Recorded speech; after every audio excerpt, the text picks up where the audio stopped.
Hello everyone, welcome to enlighten academy. हमारे YouTube page पे आपका स्वागत है। आज हम C D R analysis and fingerprinting के बारे में पढ़ेंगे। ठीक है।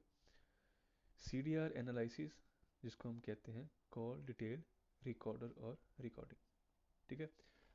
बेसिकली जो सी डी आर है, ये टेलीकम्युनिकेशन जो कंपनीज होती हैं हमारी, जैसे एयरटेल है, वोडाफोन है, इन कंपनीज के द्वारा यूज़ किया जाता है। ठीक है। ये यूज़ करते हैं अपने प्रोडक्टिविटी के लिए। ठीक है। अपने कस्टमर की फीडबैक के लिए। ओके। कि जो हमारा नेटवर्क है, जो हमारी कंपनी की जो नेटवर्क चल रहा है, वो कैसे चल रहा है सारी सभी जगह। ठीक है। हमारे कस्टमर को कोई कॉलिंग में दिक्कत तो नहीं आ रही, आसपास के जो हमारे टावर है वो प्रॉपर काम कर रहे हैं कि नहीं कर रहे, ये सब चीज़ें देखने के लिए क्या करते हैं, ये सी डी आर एनालिसिस।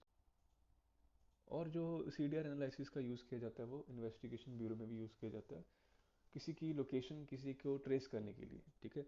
अगर कोई सस्पेक्ट है, अगर पुलिस चाहती है इसकी हम कॉल डिटेल को सुनना चाहते हैं, ये किसको कॉल कर रहा है, इसने कब किसी को कॉल की, और इसकी जियो लोकेशन, ये इस टाइम पे करंट लोकेशन इसकी कहाँ है, और इसने कहाँ से कॉल की थी, ये सब पॉसिबल है through C D R analysis. ठीक है। और जो सी डी आर एनालिसिस है, it is design for capturing all calls events including voice quality during the call on any type of network. ठीक है। ये क्या करता है, कॉल्स को कैप्चर करने के लिए। ठीक है। उनकी वॉइस क्वालिटी, किस टावर से कॉल की गई थी, आसपास का टावर कौन सा था जिस जहाँ से कॉल हुई थी, और जो कॉल की क्वालिटी है, ठीक है, वो कैसे चल रही है। तो ये सब चीज़ें देखने के लिए कंपनीज क्या यूज़ करती है, सी डी आर एनालिसिस को यूज़ करती है। ठीक है। अब through C D R analysis जो आई बी है, वो किसी की भी लोकेशन को पता लगा सकते हैं। सबसे पहले तो जो सी डी आर एनालिसिस है, ठीक है, इसके लिए उसको चाहिए होगा कॉल नंबर, जिस नंबर से कॉल किया गया है, कॉल्ड फ़ोन नंबर, किस नंबर पे कॉल किया गया है। ठीक है। Call date and time, call durations, cell ID और टावर आईडी। ठीक है। अब जो सेल आईडी टावर आईडी क्या है, ये एक जो पर्टिकुलर टावर होगा उसकी एक आईडी होती है। ठीक है। उसकी एक सेल आईडी होती है। थ्रू सेल आईडी हम वो उस नंबर की, उस कस्टमर के नंबर की हम एक जियो लोकेशन को ट्रैक कर सकते हैं। ठीक है। अब जो एम होती हैं, जो कंपनीज हैं, for example Airtel, Vodafone, Idea, B S N L, इन सब की जो सेल आईडी है वो डिफरेंट होती है। ठीक है। सभी के जो टावर आईडी है, एम जो कोड होता है इनका, ये डिफरेंट होता है। ओके। अब सेल आईडी क्या है, it is a unique number और code provided to mobile tower company. ठीक है। सभी कंपनीज का जो कोड है, ये यूनिक नंबर है, ये डिफरेंट होता है। ठीक है। इससे क्या पता लगता है कि ये कंपनी कौन सी कंट्री की है और ये कंपनी कौन सी है। ठीक है जी। With the help of these IDs और codes, companies can be identified from all over the world. ठीक है। जैसे इंडिया की जो कोड है वो अलग होगा, अमेरिका कोड है वो अलग होगा, कनाडा का जो कोड है वो अलग होगा। ओके।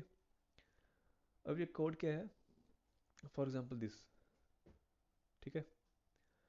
अब जो ये आप 404 देख रहे हो, ठीक है, ये क्या है, मोबाइल कंट्री कोड।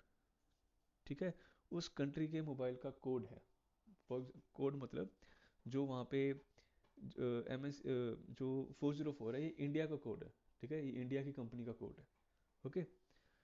60, ये क्या है, एम एन सी का कोड है, मोबाइल नेटवर्क कोड। ठीक है। अब एम एन सी कौन सी है, for example Vodafone, idea, Airtel. ठीक है। ये एम एन सी, ये उनका कोड है कि ये जी, ये जो टावर है ये वोडाफोन का टावर है, ये आइडिया का टावर है। ठीक है। सो ये है एम एन सी कोड। ठीक है। उसके बाद आता है लोकेशन एरिया कोड, ये। ठीक है। ये क्या है आपका लोकेशन एरिया कोड, किस लोकेशन पे, एक किस लोकेशन में है ये। ठीक है। उस एरिया का कोड है ये। ओके। एंड लास्ट में जो है ये सी आई डी, कॉल आइडेंटिफायर। ठीक है। ये कोड है सेल का आइडेंटिफायर कोड। ओके।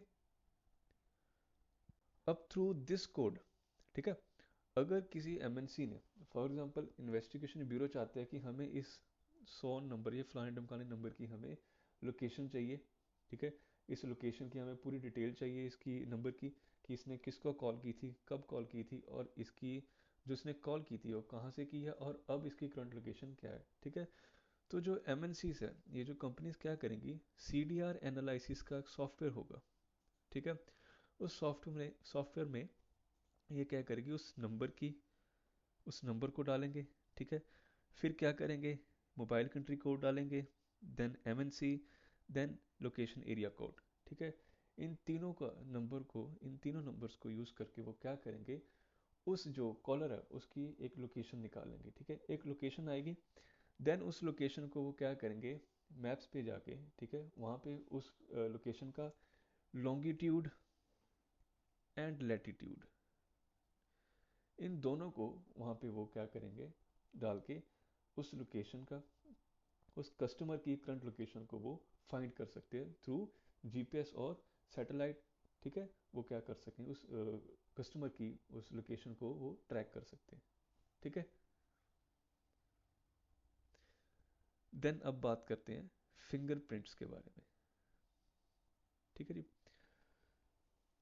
हमारे जो फिंगरप्रिंट्स होते हैं, ये सभी के जो फिंगरप्रिंट्स है डिफरेंट है, ठीक है।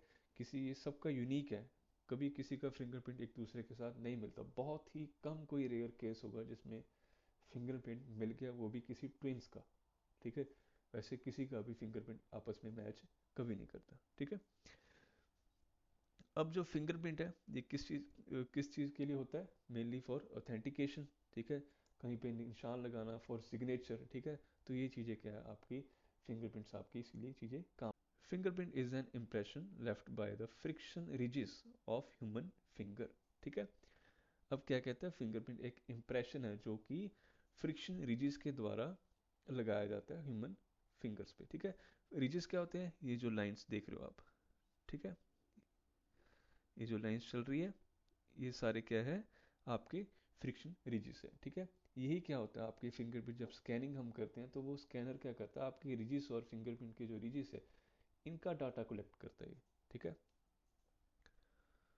अब डीएनए फिंगरप्रिंटिंग कहाँ पे यूज़ की जाती है, in DNA fingerprinting in laboratories, technique use to establish link between biological evidence, ठीक है। अगर किसी का बायोलॉजिकल एविडेंस निकालना, फॉर एग्जांपल कोई क्राइम, किसी जगह पे कोई क्राइम हुआ, ठीक है, वहाँ पे उनको जो सस्पेक्ट है उसके फिंगरप्रिंट्स कहीं पे मैच मिले, ठीक है। फॉर एग्जांपल कोई गिलास था या कोई भी बॉटल थी, वहाँ पे उसको उसके फिंगरप्रिंट मिले उनको, तो पुलिस को जिस पे शक होगा, ठीक है, वो जो मौजूदा हालात पे उनको जो फिंगरप्रिंट्स मिले वो, और जो जिस पे उनको शक है, तो उन दोनों के वो फिंगरप्रिंट्स मैच करेंगे थ्रू डीएनए फिंगरप्रिंटिंग। अगर वो मैच होता है तो वो सस्पेक्ट वही होगा, ठीक है। इससे वो क्या कर सकते हैं, उस क्राइम सीन की जो फिंगरप्रिंटिंग से उस सस्पेक्ट को वो पकड़ सकते हैं, ठीक है। और जो फिंगरप्रिंट है, सबसे पहले फादर ऑफ फिंगरप्रिंट कौन थे, सर फ्रांसिस गैल्टन, ठीक है। ये है हमारे फादर ऑफ फिंगरप्रिंटिंग, जिन्होंने फिंगरप्रिंटिंग शुरुआत की थी। लेकिन डिस्कवर किसने किया था, जुआन वुस्टिक, ठीक है। इन 1892 ये एक पुलिस ऑफिसर है जिन्होंने फर्स्ट ये चीज़ पता लगाई कि हम फिंगरप्रिंटिंग से किसी की भी एक पहचान को रख सकते हैं, ठीक है। थ्रू फिंगरप्रिंटिंग हम किसी के बारे में पता लगा सकते हैं कि ये इस पार्टिकुलर पर्सन का फिंगरप्रिंट है, ठीक है। एक सिग्नेचर है उसका ये, ठीक है, क्योंकि ये चेंज नहीं हो सकता कभी भी थ्रू आउट आपकी लाइफ, जब आप छोटे हो चाहे आप बड़े होते रहो, ठीक है, आपकी टिल ओल्ड एज तक ये आपका जो फिंगरप्रिंट है ये कभी चेंज नहीं होता, okay. Father of DNA fingerprinting, ठीक है, डीएनए फिंगरप्रिंटिंग के फादर कौन है इंडिया के, लालजी सिंह, ओके। अब आते हैं फिंगरप्रिंटिंग कितने टाइप्स के होते हैं, तीन टाइप्स के फिंगरप्रिंट्स होते हैं, आर्चिस, लूप्स एंड वॉल्स, ठीक है। ये है आपके लूप्स, जो डिज़ाइन कुछ ऐसा होता है, ठीक है। देन उसके बाद आपके वॉल्स, जिनका डिज़ाइन क्या होता है कुछ गोल गोल, ठीक है, इस तरीके की डिज़ाइन है, इनको वॉल्स कहते हैं। देन लास्ट में आता है आपके आर्चिस, जो एक साइड से शुरू होता है, कर्व करता है और दूसरी साइड से निकल जाता है, ठीक है। और ये आर्चिस जो होते हैं ये बहुत ही रेयर है जो फिंगरप्रिंट होते हैं, बिकॉज जो हमारी टोटल पॉपुलेशन में सिर्फ 5% में ये आर्चिस मिलते हैं हमें, ठीक है, जो टोटल पॉपुलेशन है हमारी, ओके। बाकी जो पॉपुलेशन है उनमें नॉर्मल जो होता है लूप्स एंड वॉल्स होते हैं, ठीक है। बहुत ही रेयर होता है जिनमें आर्चेस हमें मिले, ठीक है। What is the rares fingerprint? The arc, जिसको हम आर्चिस भी कहते हैं, ठीक है, क्योंकि ये 5% ऑफ पॉपुलेशन में होगा, ठीक है जी। अब फिंगरप्रिंटिंग का इस्तेमाल हम बहुत जगह में करते हैं। फॉर एग्जांपल हम कहीं, जैसे किसी को अगर पढ़ना लिखना नहीं आता तो वो अपने सिग्नेचर की जगह वो क्या करता है, अंगूठा लगाता है, बिकॉज अंगूठा जो फिंगरप्रिंट है उसकी एक पहचान है, उसका एक सिग्नेचर है, ठीक है। किसी ऑथेंटिकेशन के लिए हम फिंगरप्रिंटिंग को यूज़ करते हैं, ठीक। फॉर एग्जांपल हमने कहीं कोई और जगह पे की प्रूफ देना, तो हम क्या करते हैं वहाँ पे अपना फिंगर प्रिंटिंग भी दे सकते हैं। जैसे अब कंपनीज में अगर हम अटेंडेंस लगाते हैं, ठीक है, तो वहाँ पे भी वो क्या करते हैं, थंब प्रिंटिंग लेते हो, ठीक है। आप थंब प्रिंटिंग करोगे तो आपकी क्या है, अटेंडेंस लग जाएगी, ठीक है। तो ये सब चीज़ें फिंगर प्रिंटिंग में अब यूज़ होने लगी, ठीक है। अब 3 टाइप के फिंगरप्रिंट स्कैनर्स होते हैं, ठीक है। सबसे पहला कौन सा है जी, optical, then capacitive, then ultrasonic, ठीक है। जो अब लेटेस्ट चल रहा है वो है अल्ट्रासोनिक, उससे पहले अब कैपेसिटिव था, और सबसे पहले जो आया था वो ऑप्टिकल स्कैनर था, ठीक है। अब जो ऑप्टिकल स्कैनर फिंगरप्रिंटर है, इसमें क्या होता था, ऑप्टिकल स्कैनर क्या करता था मेनली, आपका जो फिंगरप्रिंट है उसकी एक 2D इमेज कॉपी कर लेता था, ठीक है।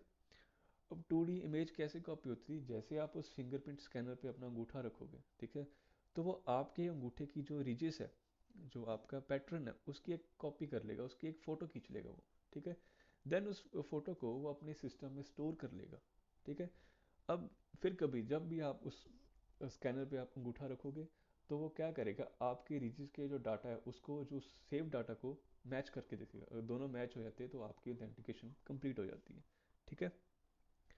लेकिन ऑप्टिकल स्कैनर में एक डिसएडवांटेज भी था। अगर कोई आपके फिंगरप्रिंट की एच डी क्वालिटी की कोई फ़ोटो खींच के रख ले, ठीक है। फॉर एग्जांपल किसी ने आपके अंगूठे की जो फिंगरप्रिंट है इसकी एक बहुत ही हाई क्वालिटी में एक फ़ोटो खींच ली, ठीक है, तो आपकी उस फोटो से भी वो किसी भी चीज़ को ओपन या अनलॉक कर सकता है, ठीक है। वहीं पे, क्योंकि जो ऑप्टिकल स्कैनर वो सिर्फ इमेज उठाएगा, तो वहाँ पे उस इमेज को यूज़ करके वो कोई भी ऑथेंटिकेशन को पास कर सकता है, ठीक है। देन उसके बाद आए थे कैपेसिटिव स्कैनर्स, ठीक है। अब जो कैपेसिटिव स्कैनर थे वो ऑप्टिकल स्कैनर से कुछ बेटर थे। इसमें क्या थे, इसमें जो सिस्टम था उसमें बहुत ही छोटे छोटे कैपेसिटर्स थे, ठीक है। अब इन कैपेसिटर्स को क्या था, इनको, अब इन जो कैपेसिटर्स थे ये छोटे छोटे कैपेसिटर्स को बाईपास करना बहुत मुश्किल था, ठीक है। जैसे ऑप्टिकल स्कैनर में फोटो को दिखा के भी अनलॉक किया जा सकता, लेकिन कैपेसिटिव स्कैनर में ऐसे नहीं होता, ठीक है। ये आपका, जैसे आप फॉर एग्जांपल लगाओ, आप आईफोन्स थे, जो आईफोन में जो फिंगरप्रिंट आया था, ठीक है, वो कैपेसिटिव स्कैनर यूज़ करते थे, ठीक है। तो उस स्कैनर को कोई भी और, जैसे कोई भी और अगर अपना फिंगरप्रिंट लगाने की कोशिश करेगा तो वो ओपन नहीं हो पाता, ठीक है। और जब तक वो, जिस बंदे का स्कैन उसने स्टोर करके रखा हुआ है, जब तक वो बंदा जिंदा है, ठीक है, उसमें जो ब्लड फ्लो कर रहा है सारा कुछ, तब तक वो स्कैनर प्रॉपर काम कर पाता था। ऐसे स्कैनर क्या थे, बहुत ही एडवांस थे ऑप्टिकल स्कैनर से, ठीक है जी। इनमें भी ये क्या करते थे, उस आपकी जो रिजिस है, ठीक है, आपके जो डाटा है उस वो रिजिस को ये क्या करते थे, उन छोटी छोटी रिजिस को ये डाटा को कॉपी करके अपने पास रखते थे। जैसे ही आप दोबारा फिंगरप्रिंट वहाँ पे लगाते हो तो उस डाटा को अपनी डाटा के साथ मैच करेंगे, अगर मैच हो जाता है तो वो क्या करता है, उसको अनलॉक कर देगा, ठीक है। देन उसके बाद हमारे आए थे अल्ट्रासोनिक स्कैनर्स। अब जो अल्ट्रासोनिक स्कैनर्स है, इनमें छोटे छोटे एक एक रिसीवर होता था और एक ट्रांसमीटर था, ठीक है। एक अल्ट्रासोनिक रिसीवर था और एक अल्ट्रासोनिक ट्रांसमीटर था। अब जो ट्रांसमीटर था वो क्या करता था, जैसे ही आप उस स्कैनर के ऊपर अंगूठा रखोगे तो आपके जो रिजिस हैं, ठीक है, उन रिजिस के बीच में कोई भी वॉल्स है, जो रिजिस है, उनके डाटा को वो क्या करेगा, एक ट्रांसमीटर वो क्या करेगा, एक मैसेज भेजेगा रिसीवर के पास, ठीक है। वो रिसीवर को एक पूरी इंफॉर्मेशन दे देगा भी इस जगह पे रिजिस है, इस जगह पे ऐसे ऐसे जो पैटर्न है ये बना हुआ है, ठीक है।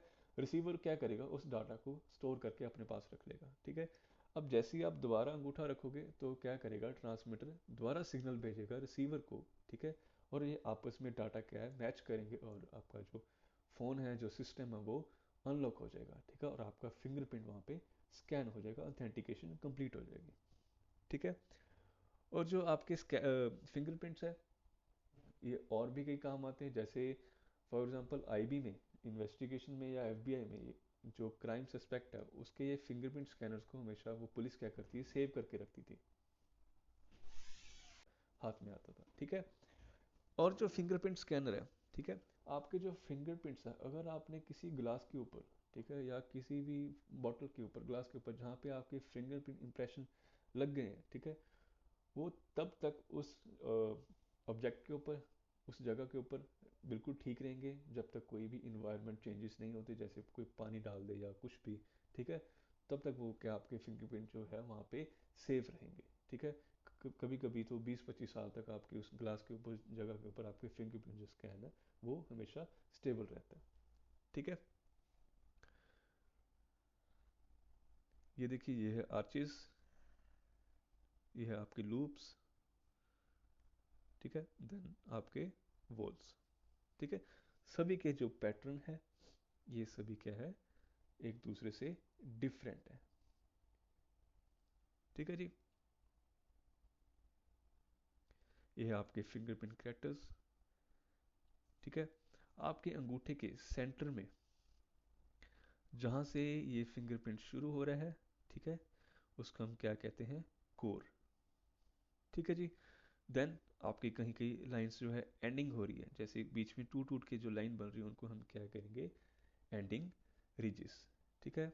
देन बाकी जो टाइप आती है, ठीक है जी।